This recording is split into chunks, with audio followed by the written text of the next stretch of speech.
I am Peter Westerhoff.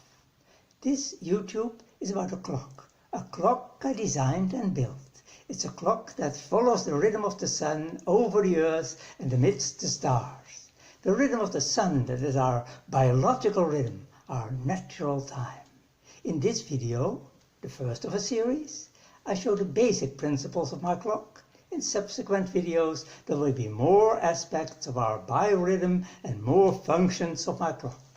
My clock, original but easy to use. This video, not short but surprising. Oh, I call my biorhythm clock a solar clock, a sun clock, a horologium solare.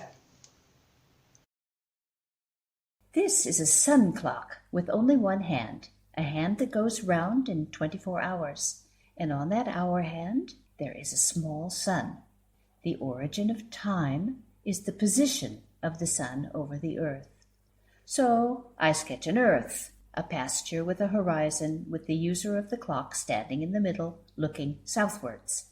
In the morning you see the sun rise, and in the evening disappear under the horizon. I've made the earth a little transparent, so you can see where the sun goes on its nightly journey. The sun rises at 8. That's late in the morning. The sun stays low over the horizon, and at 4 o'clock already sets again. Late rising, early setting, so it is clearly winter. Our biorhythm follows the rhythm of the seasons. On my clock, the sun goes up and down along with the hour hand with the passing of the days. I'll let the clock move in steps of 24 hours. 24 hours later, the hour hand is back at the same spot, but the sun has moved up along the needle. Now the clock shows that it's summer. The sun rises early and in the afternoon passes high in the sky. Around 3 o'clock on a summer afternoon, you can see that the sun still has a long way to go, but exactly at what time the sun will set is hard to predict. So I string a wire from sunrise to sunset. Then you can see their exact times. Here you can see that the sun has risen at 3:39 a.m. and will set again at 22 past 8. If once again I make the sun move in steps of whole days, you'll see the sun going up and down along the needle. The wires go up and down over the course of the year like the wings of a butterfly, and they show the symmetry of the day. Now, why does the sun go high in summer and low in winter? The daily movement of the sun comes from the rotation of the earth, but the annual movement of the sun, that higher or lower track, comes from the sun's orbit between the stars. So the stars should not be missing on my biorhythm clock. Here I hang some stars on the background. Over the course of the day, we see the sun and the stars circling round together. Yet the stars move a little bit faster. They make their full circle in 4 minutes less than the 24 hours of the sun. So after a day, the stars are a little ahead of the sun. Every day, the sun moves one little step amongst the stars. In a year, the sun makes the full circle of 365 steps. I can mark those steps on the star disk, and that will be the dates. If we now let the clock run, we see them go round together, the sun and the stars, and the date fixed to the stars.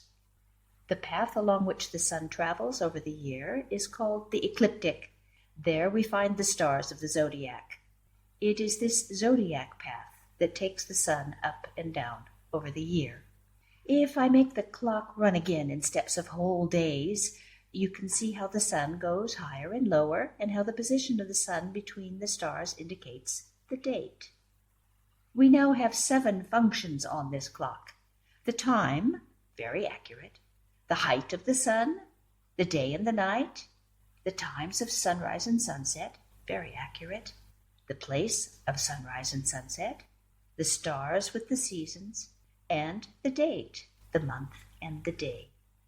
These are the basic functions. The horologium has more. They will be shown in following videos. But first, the problem. The times of sunrise and sunset are not correct. Those times are in reality much later, 1 hour and 40 minutes. So the wires for sunup and sundown should be askew. Also, the horizon is not correct.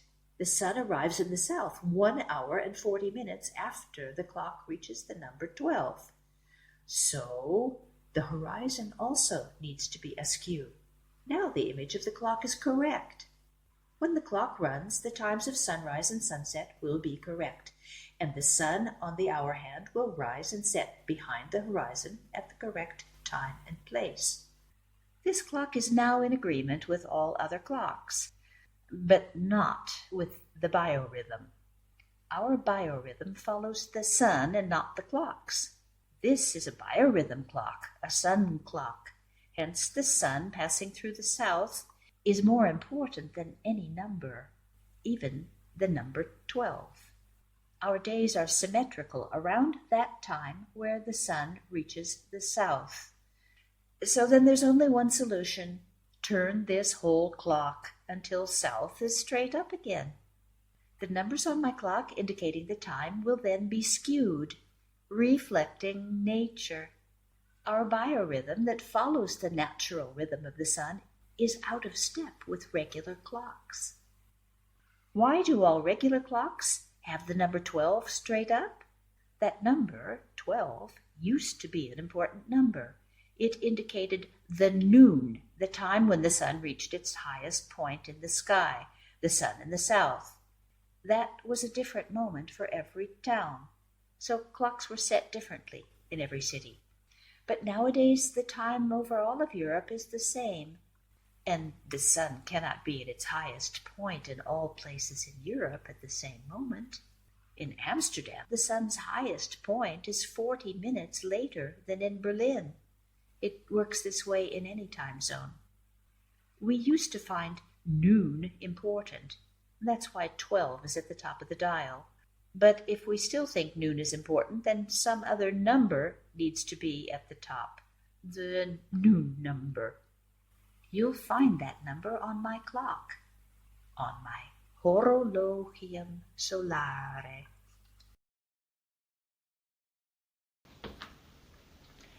This was the introduction to my crooked clock, the horologium solare, that shows a balance between the rigid time we use in our daily dealings and the changeable time of nature. The horologium follows the sun and shows the time of the common clock that is out of step with the sun. His biorhythm clock shows this step by having the ring of numbers at an angle. A century ago, the clocks were in sync with the sun, showing local time in every city. But nowadays, that is no longer the case. We have one European time.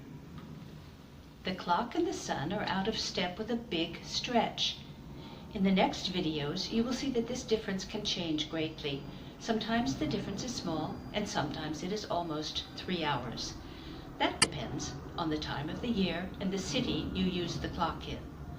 This video shows a difference of 1 hour and 40 minutes for Amsterdam in the summer. Since the numbers on the clock are important, they are shown clearly readable, even in a different position from what we are used to. In following videos, you will encounter many more amazing aspects of time, and the horologium solare will show them all. Thank you for watching, and we would like to see you again in the next video.